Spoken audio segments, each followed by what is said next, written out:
하나님의 살아계신 역사를 실제로 우리 삶에서 경험할 수 있습니다. 우리를 향한 하나님의 뜻은 생명입니다. 그래서 예수님께서도 인자가 온 것은 양으로 생명을 얻게 하되 더욱더 풍성히 얻게 하려 함이라 이렇게 말씀하셨습니다. 여러분 모두가 이번 시리즈를 통해서 그렇게 하나님의 인도하심에 적극적으로 순종해서 관계 중심 전도를 배우고 그것이 우리의 삶의 패턴이 되어주고 또 하나님께서 일하실 때 그렇게 사랑으로 섬김으로 하나님의 놀라운 역사를 경험하고 그 안에 자라나는 축복이 있기를 주님의 이름으로 축원합니다. 그런데 이 책을 가지고 쭉 배워가는데 지난 시간하고 이번 주는 약간 제가 옆으로 빠졌습니다. 그러면서 뭘 다루고 있느냐 하면 하나님의 말씀 앞에 떠오는 자세에 대해 다루고 있습니다. 왜 이 부분을 다뤘냐면 첫째는 우리에게 지금 그 자세가 절실하게 필요합니다. 지난주에 이 하나님의 말씀 앞에 떠오는 이 자세가 없으면 어떠한 심각한 문제들이 발생하는가라는 것을 살펴보았습니다. 많이 있겠지만 특별히 이사야서 66장 1절 2절과 관련된 연관된 구절들에 나오는 문제점만 살펴보았습니다. 그러면서 하나님의 말씀 앞에 떠오는 자세가 없으면 우리의 예배가 타락한다 라는 걸 살펴봤고요. 또 하나는 이 자세가 없으면 하나님의 음성에 불순종하게 된다 라는 걸 살펴봤습니다. 저는 이것을 세 번째 제가 말하려고 하는 영적인 분별력이 가려진다 함께 묶어서 살펴보았습니다만은 여러분 보십시오. 어느 시대건 이 자세가 없으면요 하나님의 음성에 불순종합니다. 자, 그러면서 이제 이 관계에 대한 핵심적인 몇 가지 좀 살펴보면서 이제 왜 이 하나님의 말씀 앞에 떠오는 자세가 이 관계의 핵심인지 이제 그 부분을 볼 수 있게 되는 부분을 살펴보려고 하는데요. 우리 새물교 선교에서 만든 그 아동부 공과 중에 관계 중심적인 공과의 한 과에 이렇게 나왔는데 잘 정리됐어요. 그래서 그걸 중심으로 몇 가지만 말씀드리려고 합니다. 자, 첫째. 우리 삶에는 중요한 두 가지 관계가 있습니다. 잘 아시죠?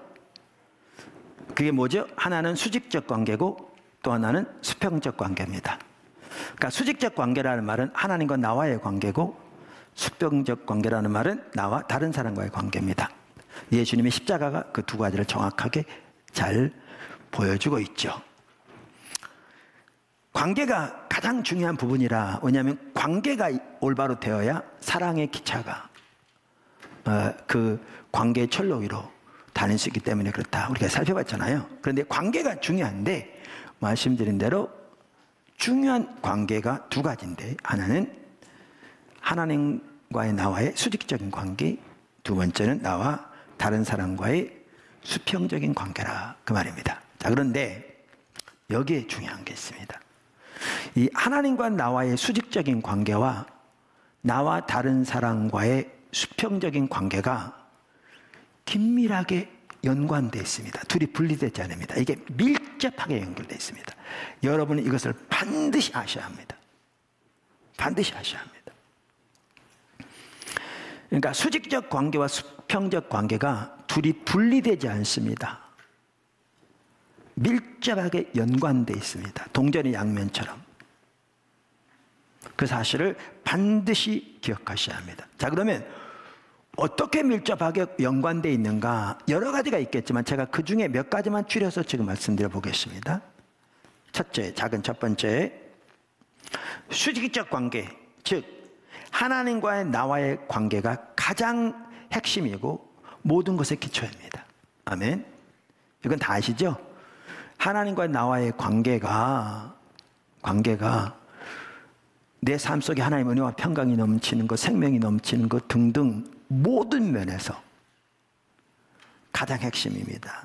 우리의 신앙, 우리의 삶의 모든 면에서 가장 핵심입니다. 두 번째, 작은 두 번째. 수직적 관계가 올바로 되어야 진정한 수평적 관계가 가능합니다. 그러니까 우리가 지금 코로나 닥치면서 오히려 매일의 예배와 배움 시간 등 여러 가지 시간을 통해서 많은 성도들이 집중적으로 하나님을 찾고 있잖아요. 그러면서 적지 않은 분들이 코로나가 없었으면 어떡할 뻔했나 라고 말할 만큼 정말 놀라웠게 신앙들이 회복되고 있습니다. 왜요? 우리의 신앙에서 가장 중요한 것은 하나님과 나와의 수직적 관계인데, 하나님과 관계는 오직 예수 그리스도의 십자가의 공로를 통해 예수님을 믿음으로 시작되며 하나님의 얼굴을 구할 때 하나님과의 관계가 근본적으로 세워지기 때문에 날마다 주님의 얼굴을 구하여 서는 삶을 통해서 하나님과의 관계가 회복되어지니까, 수직적 관계가 회복되어지니까 그 삶 속에 하나님의 은혜, 하나님의 통치, 하나님의 생명, 하나님의 인도하심, 그러한 역사들이 놀랍게 회복되는 거죠. 그것이 우리에게 진정한 행복을 주고, 진정한 안정감을 주고, 진정한 자존감을 주고, 진정한 삶의 의미를 주고, 진정한 삶의 목표를 줍니다. 세 번째, 작은 세 번째. 수직적 관계가 무너지면 곧바로 수평적 관계가 무너집니다. 지금 같은 내용을 이렇게 저렇게 뒤집어서 이렇게 말하고 있습니다. 수직적 관계가 무너지면, 다시 말 하나님과 나와의 관계가 무너지면 수평적 관계가 무너집니다. 그럴 수밖에 없습니다.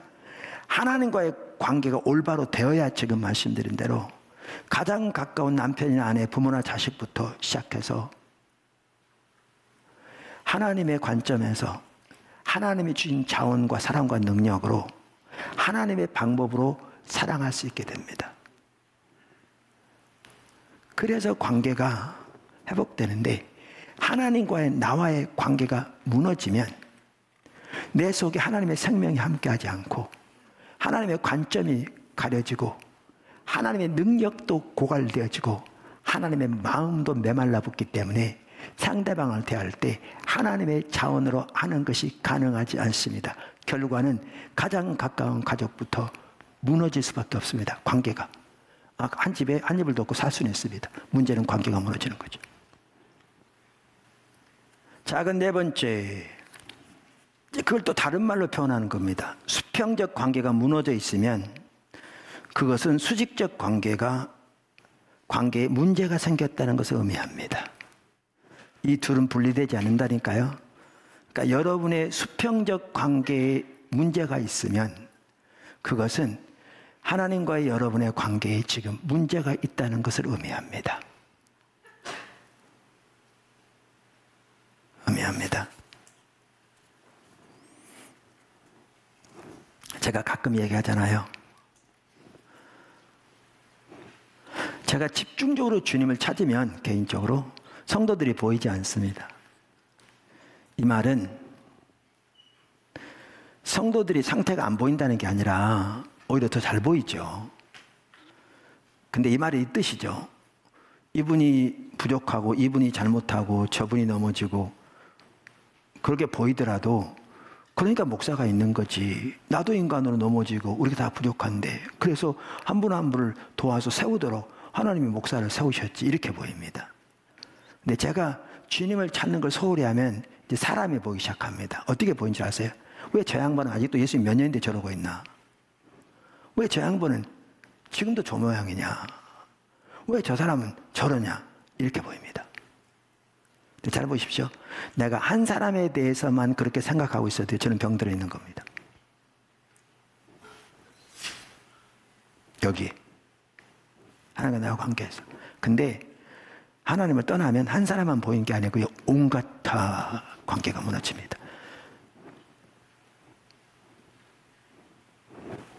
여러분, 지금 우리나라 교회에 가장 가까워야 할 목회자와 성도 사이, 성도와 성도 사이, 목회자와 중직자들 사이, 중직자들과 중직자들 사이, 중직자들과 성도들의 사이, 가장 가까워야 할 사이가 무너져 있지 않는 교회가 거의 없습니다. 심각하게 무너져 있습니다. 안 믿는 세상보다 더 심각하게 무너져 있는 경우도 절대로 적지 않습니다. 문제는 뭘 말하는 줄 아십니까? 그것은 하나님과 오늘날 성도들과의 관계가 심각하게 무너져 있다는 걸 의미합니다. 둘은 분리되지 않습니다. 여전히 교회는 올 수 있습니다. 여전히 주일날 예배는 드릴 수 있습니다. 여전히 11조 드릴 수 있고 여전히 새벽기도 나올 수 있습니다. 문제는 하나님과의 올바른 관계에서 너무나 멀리 떠났다는 겁니다. 하나님의 얼굴을 구하는 삶에서 너무나 멀리 떠났다는 거죠. 하나님의 말씀 앞에 떠는 자세는 오래전에 사라졌다는 겁니다. 여러분이 다른 사람과의 관계에서 무너져 있다면 그것은 하나님과 여러분의 관계가 옳은 관계에 있지 않은 것을 증명합니다. 이건 있습니다. 관계라는 건 쌍방의 문제이기 때문에 나는 아무리 잘하더라도 상대방이 같이 호흡이 맞춰져야 관계가 올바로 되잖아요. 그러니까 제 얘기는 상대방의 잘못까지 다 여러분의 책임이라 그 얘기는 아닙니다. 그럼 여러분이 하나님과 올바른 관계에 있다면 상대방이 아무리 여러분에게 잘못할지라도 여러분은 하나님과 올바른 관계에서 그분은 하나님께 맡기고 여러분은 하나님의 인도하심을 따라서 하나님의 사랑으로 상대방을 최대한 좋은 마음을 가지고 여러분이 할 부분 신실하게 섬기는 자리에 있을 거기 때문에 여러분은 관계에서 무너지지 않는다 그 말입니다.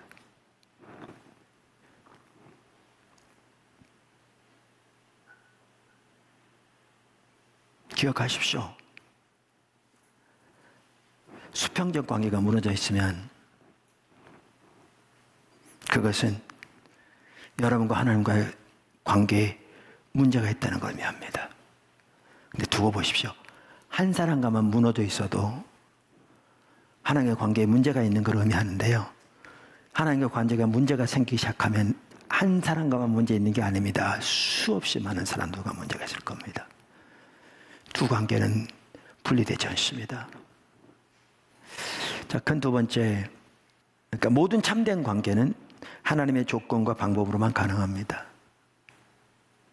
그러니까 하나님과 나와의 관계건 나와 다른 사람과의 관계건 모든 참된 관계는 하나님의 조건과 방법으로만 가능합니다. 아멘. 여러분, 우리가 수없이 많이 살펴봤듯이 우리의 신앙생활은 처음부터 끝까지 하나님 중심적인 삶입니다.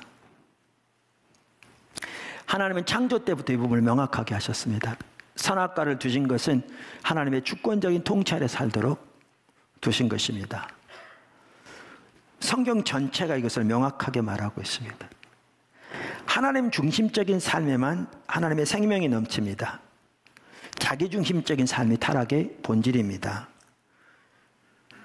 하나님 중심적인 삶은 하나님의 자원으로 하나님의 목적을 위해 하나님의 방법으로 사는 것을 말합니다.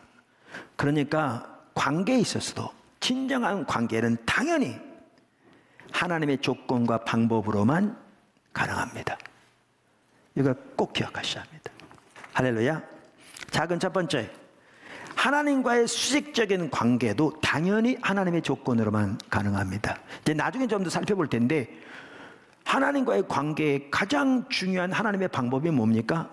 예수 그리스도를 우리의 삶의 구주와 주님으로 모시는 것입니다. 모시는 믿음입니다. 뿐만 아니라 지속적인 하나님과의 관계를 위해서도 당연히 하나님의 조건과 방법으로만 가능합니다. 자, 작은 두 번째, 관계에 있어서 예수님이 우리의 주인이 되셨다는 말의 의미. 제가 핵심적인 요점만 지금 말하는 겁니다. 기억하십시오. 예수님을 우리가 구주와 주님으로 모시는 거잖아요. 그리고 우리의 삶을 온전히 주님께 의탁하는 믿음을 통해서 하나님과 관계가 세워지잖아요. 하나님의 방법입니다. 자, 그런데 예수님이 우리의 주님이 되셨다는 말은 관계에 있어서 뭘 의미하는 줄 아십니까? 그 말은 오스카 탐슨 박사가 잘 말하고 있습니다. 우리가 누구를 사랑할 것인가를 선택할 권리를 영원히 포기한 것을 의미합니다. 예수님이 우리의 주인이 되셨다는 말은 우리가 누구를 사랑하고 누구를 사랑하지 않을 권리를 영원히 포기했다는 것을 의미합니다. 그분이 우리의 주인이시기 때문에 우리는 더 이상 그 권리를 가지고 있지 않습니다. 우리는 예수님이, 주인 되신 예수님이 우리의 삶 속에 보내시는 사람을 사랑해야 합니다. 이걸 잊으면 관계 출발도 안 됩니다. 왜요? 이따 나오지만 우리 식대로 할 거니까요. 다시 말합니다. 예수님이 우리의 주인이 되셨다는 말은 우리가 누구를 사랑할 것인가를 선택할 권리를 영원히 포기했다는 것을 의미합니다. 반드시 기억하셔야 합니다. 우리는 하나님이 우리의 관계 안에 보내시는 사람들을 사랑해야 합니다.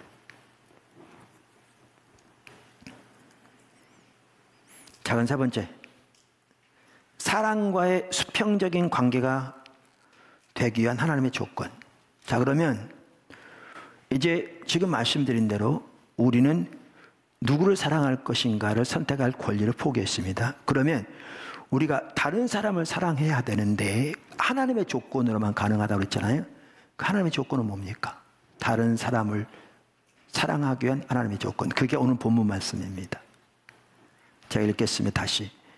내 계명은 곧 내가 너희를 사랑한 것 같이 너희도 서로 사랑하라 하는 이것이니라. 예수님이 우리를 사랑하신 같이 우리가 하나님께서 우리의 관계 안에 두신 분들을 하는 것이 하나님의 조건이 하나의 방법입니다. 그래서 우리는 하나님의 은혜 없이는 가능하지 않습니다. 그래서 우리는 하나님의 자원이 필요합니다. 그래서 하나님과 나와의 관계가 먼저 회복됨이 없이 하나님의 조건과 방법으로 다른 사람을 사랑할 수 없습니다. 그래서 나와 하나님과의 관계가 제일 중요합니다. 자, 큰 세 번째. 관계의 모든 문제는 자신의 조건과 방법으로 접근하는 것입니다. 이게 문제입니다. 성경에 보면 타락의 본질이 자기중심적인 삶입니다. 선악과에서 인간은 타락하게 되는데 선악과를 먹었다는 게 단순히 나무 하나 열매 먹은 걸 말하는 게 아니고요. 하나의 명령을 어기면서 근본적인 그 의미는 이겁니다. 당연히 선악과 열매를 먹었죠. 근본적인 그 속에 있는 의미는 하나님 주권적인 통치 아래서 하나님 중심적인 삶을 사는 것을 거부하고 하나님처럼 되고자 그 열매를 먹었다고 했는데 자기가 스스로 자기 하나님 되기를 선택한 겁니다. 다시 말하면 하나님 중심적인 삶에서 자기 중심적인 삶으로 전락한 것이 타락의 본질입니다. 타락의 본질. 그래서 성경에 의하면 자기 중심적인 삶이 타락의 본질입니다. 그래서 이사야서 53장 6절은 인류의 타락을 한마디로 뭐라고 표현하고 있는가 하면 우리는 다 양 같아서 그릇 행하여 각기 제 길로 행했다. 자기 길로 행했다. 그런데 여호와께서는 우리의 모든 죄악을 그에게 담당시켰다 이렇게 말하죠. 자기중심적인 삶의 특징은 자기 자원으로 혹은 세상의 자원으로 자기 목적을 위해 혹은 세상에 있는 자기 목적을 위해 자기 방법대로 혹은 세상의 방법대로 사는 겁니다. 자기중심적인 삶이 타락의 본질입니다. 그래서 관계에 있어서도 가장 핵심적인 타락은 뭐냐? 하나님과 관계뿐만 아니라 나와 다른 사람과의 관계에 있어서도 자신의 조건과 방법으로 창자분과 관계를 맺는 겁니다. 이게 완전히 타락한 겁니다. 여러분 보십시오. 가정에서건 그러니까 부부 사이건 부모와 자식 사이건부터 시작해서 가정에서건 교회에서건 국가에서건 사회건 국가 간이건 깨어진 관계를 보십시오. 그 핵심은 다 자기 조건과 방법으로 관계를 맺기 때문에 그렇습니다. 회복되지 않습니다.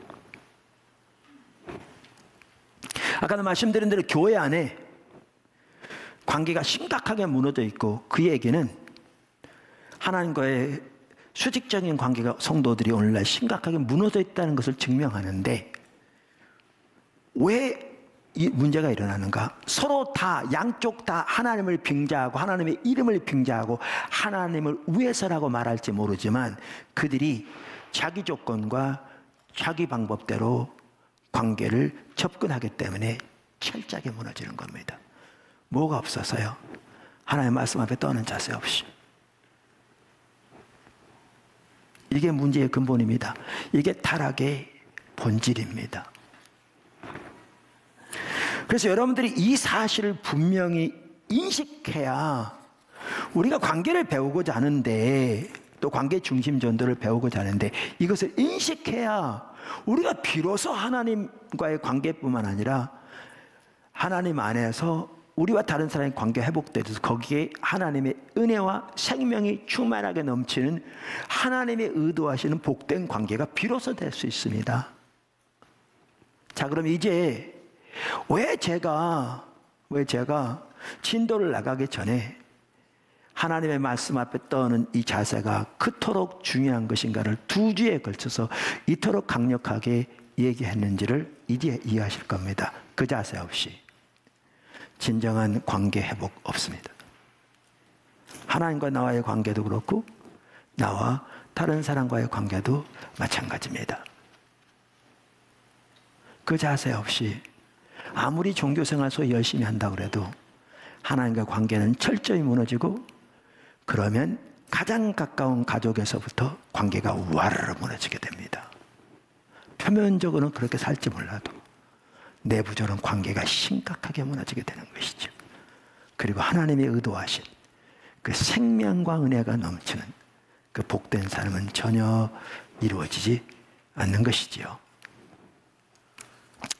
이런 상황에서 하나님 우리를 집중적으로 하나님을 찾는 가운데 먼저 하나님 관계 회복되어지고, 그래서 하나님의 은혜와 생명이 우리 삶 속에 넘치면서 이제 그 사랑과 그 능력과 그 하나님의 은혜를 힘입어 사랑으로 섬기는 가운데 우리의 모든 관계가 하나님의 생명과 은혜가 넘치고, 그 가운데 예수님 모르는 분들을 예수님께 인도해서 그들도 주님을 찾는 가운데 하나님의 생명과 은혜가 넘치는 관계가 되도록, 이렇게 해서 복음이 확산되는 게 하나님이 예비하신 세계 복음화의 길입니다.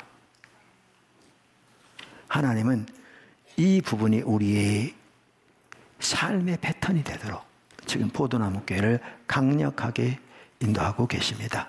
그래서 모든 성도들이 이런 하나님의 인도하심을 분명히 깨달을 뿐만 아니라, 그리고 정말 하나님 앞에 올바로 섬으로 주님의 뜻은 양으로 생명을 얻게 하되 더 풍성히 얻게 하려 하심이라고 했는데, 그 하나님의 풍성한 생명이 실질적으로 여러분의 삶 속에 누려지고 풍성하게 넘치는, 경험적으로 풍성히 누려지고 경험되어지는 삶이 되기를 우리 주 예수 그리스도 이름으로 간절히 축복합니다.